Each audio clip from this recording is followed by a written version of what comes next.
안녕하세요. 소통하는 직장인 박범준의 따뜻한 일상 그리고 독서 시작하도록 하겠습니다. 오늘은 예전부터 얘기했던 바로 이 책 심리학이 이렇게 쓸모 있을 줄이야, 이 책에 대해서 계속적으로 얘기를 나눌 거고, 여러분들 그 좋은 습관, 나쁜 습관에 대해서 얘기를 나누다 보면은 이 습관에 대해서 이런 얘기를 하고는 하는 것 같습니다. 무엇보다 가장 안 좋은 습관이 바로 미루는 습관이다. 그러니까 오늘 해야 할 일이 있음에도 불구하고 이거를 뒤로 미루는 사람들이 되게 많은데, 그것을 본인의 나쁜 습관이라고 인지하지 못하고 계속적으로 그 행동을 하는 사람들이 있는데, 여기서는 당신은 어떤 유형의 미루기 환자인가, 이런 제목으로 해가지고 얘기를 나눈 부분이 있고, 향후에 이것을 극복하기 위해서 어떤 방법들이 있는지 얘기를 나누고 있는 부분이 있어서 그 부분을 함께 공유해 보도록 하겠습니다. 혹시 본인의 라이프 스타일을 바꾸고 싶다거나, 혹은 미루기 습관에 대해서 본인이 인지는 하고 있지만 그걸 고치기 위해서 어떻게 노력은 해봤는데 잘 안 됐거나 이런 여러 가지 상황이 있으신 분들에게 이 부분이 좀 도움이 될 거고요. 그 부분에 대해서 평소에 궁금하셨다면 오늘 내용 들으시면 도움이 꼭 되실 것 같습니다. 역사적으로 위대한 창작가들 중에 미루는 버릇을 가진 사람이 많았다라고 얘기를 하고 있네요. 그리고 이 중 일부는 이를 극복하는 나름의 방법을 고안해내기도 했다. 레미제라블, 노틀담 드 파리, 작가 빅토르 위고의 이 사람은 매일 글을 쓰기 전에 항상 허름한 옷을 억지로 갈아입었다라고 합니다. 남복이 부끄러운 차림을 하고 있어야만이 글을 쓰다 말고 외출한 일이 없이 얌전히 서재에서 몰입할 수 있기 때문이다 라고 얘기를 하고 있습니다. 첫 번째는 마지막 순간까지 미뤄뒀다가 막판 스퍼트를 내고 싶어하는 유형이 있다라고 얘기를 합니다. 지금 어떤 얘기를 하는 거냐면, 일상생활에서 자주 볼 수 있는 미루기 환자의 유형들을 크게 4가지로 분류한다라는 내용에 대해서 얘기를 한번 해보는 겁니다. 이렇게 늑장을 부리다 보면은 스스로 불필요한 스트레스를 받을 뿐더러 좋은 결과도 보장할 수 없다라고 얘기를 합니다. 두 번째는 도피 심리에서 비롯된 미루기 환자다라고 얘기를 하네요. 해당 유형의 미루기 환자는 습관적으로 어떤 일을 끝내고 나면 비판과 실패를 마주하게 될 거라는 가설을 세운다고 합니다. 이처럼 항상 두려움을 가득 안고 있기 때문에 자연스레 일을 미루게 된다는 것이죠. 세 번째는 선택의 어려움으로 인해서 미루기 환자가 된 유형이다 라고 얘기를 합니다. 이 유형의 사람은 쉽게 고민에도 빠지고 또 자신의 결정에 쉽게 동요한다 라고 얘기를 합니다. 이런 유형은 자신이 한 모든 선택이 옳은 것 같다가도 이내 그른 것 같다는 생각이 들어가지고 좀처럼 결정을 내리지 못하고 점점 일을 미루며 정신적 에너지를 소모하는 특징이 있다라고 얘기를 합니다. 네 번째는 유달리 충동적이고 스릴을 즐기는 유형이다 라고 얘기를 합니다. 이 유형에 속하는 사람은 일반적으로 더 재밌고 더 흥미로운 일을 찾는데 정신이 팔려 있다라고 얘기를 합니다. 그러니까 뭔가를 해야 함에도 불구하고 우리 현대 사회를 사는 사람들을 바라보며 주위에 너무 저희의 그 주의를 뺏어가는 너무 즐거운 것들이 사실 많잖아요. 이게 좋다 나쁘다를 떠나서 저희 주위를 산만하게 하는 것들을 지금 저는 얘기를 하고 싶은 거고요. 아주 대표적인 예가 바로 스마트폰이 아닐까, 이런 느낌도 들고, TV, 영화, 만화, 이런 것들이 아마 그런 예가 되지 않을까 싶습니다.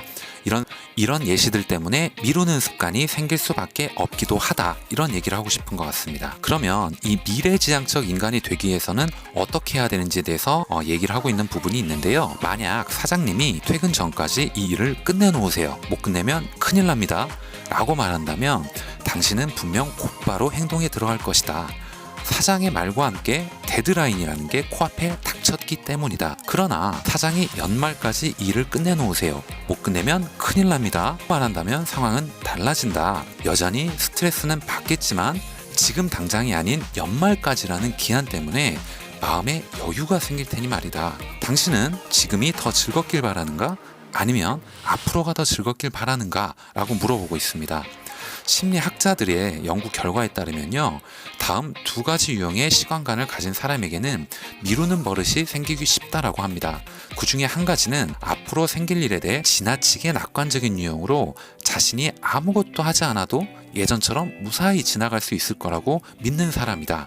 다른 한 가지 유형은 자신이 무엇을 한다고 해서 반드시 미래를 바꿀 수 있는 것은 아니라고 생각하는 일명 운명론자들이다. 이들은 일을 미루든 말든 결과에 영향을 주지 않으며 어차피 일어날 일은 반드시 일어난다고 믿는다라고 얘기를 하고 있습니다. 그러니까 내가 지금 뭘 해도 바뀌지 않을 거야. 어차피 뭐 그런 얘기 있잖아요. 안 좋은 일이 있거나 누군가 주변에 아주 친한 지인이나 친척들이 예를 들면 고인이 되셨을 때 이런 얘기들을 하는 경우가 있잖아요.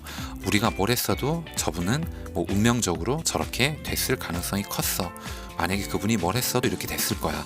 뭐 이런 식의 얘기를 하는 분들을 지금 예를 드는 거라고 저는 생각이 듭니다. 직장인이라면 누구나 은퇴 준비는 빠르면 빠를수록 좋다는 사실을 잘 알고 있다. 그러나 25세에서 35세의 젊은이 중 이미 자산 계획을 세우고 이를 실천하는 이는 극소수에 불과하다. 이에 캘리포니아 주립대학 앤더슨 경영대학원의 교수 할 허시필드는 다음과 같은 실험을 통해 젊은이들의 생각을 180도 바꿔놓았다. 그는 먼저 실험에 참가한 대학생들의 사진을 노년의 모습으로 바꿔놓았다. 그런 다음에 학생들의 헤드셋을 착용하고 가상현실, VR이죠. 이 세계로 들어가서 노년이 된 미래의 자신을 만나도록 했다라는 것이죠. 가상현실 공간에서 자글자글 주름진 그 얼굴에 변해버린 체형을 그 가진 노년의 자신을 만났다고 한번 상상해보라라고 얘기를 하네요. 가상의 모습이라 뭔가 어설픈 구석이 있을지도 모르지만 자신의 모습임을 알아본 순간 분명 복잡 미묘한 감정에 사로잡힐 것이다. 이 체험을 마친 후 허시필드는 학생들에게 자산관리 계획에 관한 이 질문이 담긴 설문지를 작성하도록 했습니다.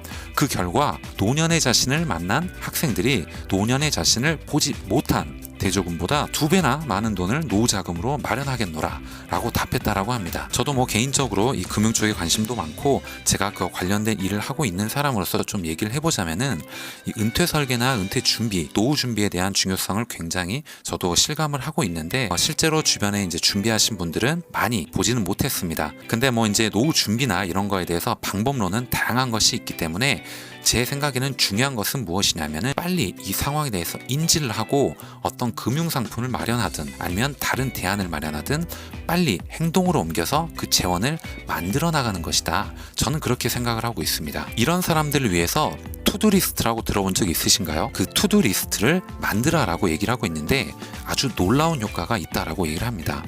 사람들은, 그러니까 성공한 사람들은 투두리스트를 작성하길 좋아한다라고 얘기를 하네요.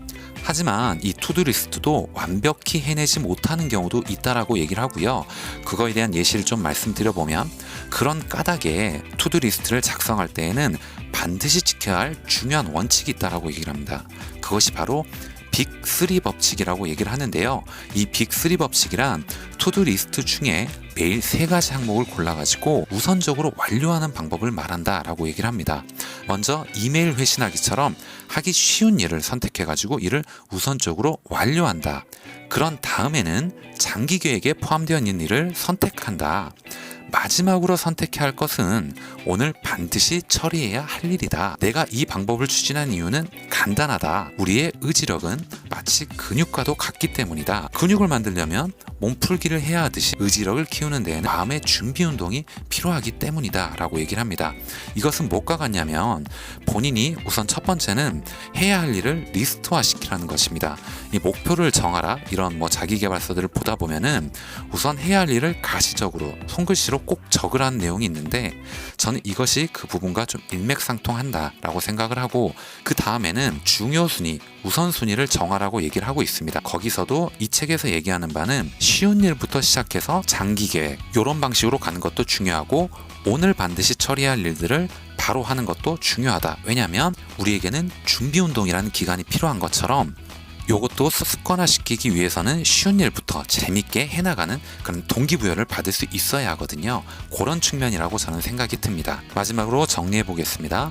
1번 업무를 세분화하고 일을 하나씩 완수할 때마다 자신에게 적절한 보상을 하라. 2번 일을 미뤘을 때 자신에게 닥칠 일들을 상상해 현재 자신에게 미래에 대한 위기감을 심어줘라. 3번 이것저것 생각하지 말고 지금 당장 시작하라. 직접적인 행동으로 워밍업을 하다 보면 업무 모드로의 전환은 그리 어려운 일이 아니다. 4번 투두리스트를 작성할 때는 빅3의 법칙을 꼭 기억해라.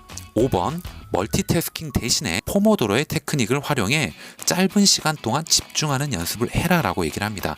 여기서 포모도로 테크닉은 뭐냐면 25분 업무하고 5분 휴식을 취하는 이런 방식의 사이클링을 얘기를 하는 겁니다. 이 책의 마지막에는 부정적인 감정을 이기는 습관이라는 좋은 습관의 한 측면이죠. 그거를 설명하는 부분이 있는데 이 부분은 이 책뿐만이 아니고 자기계발서를 읽다 보면요. 성공한 사람들의 하루 습관 이런 책들을 읽다 보면 꼭 공통적으로 이야기를 하는 부분이 있는데 지금 여기서도 비슷한 부분을 또 이야기를 하고 있거든요. 그 부분을 한번 말씀을 드려볼게요. 첫 번째는 명상하기라고 얘기를 하고 있습니다.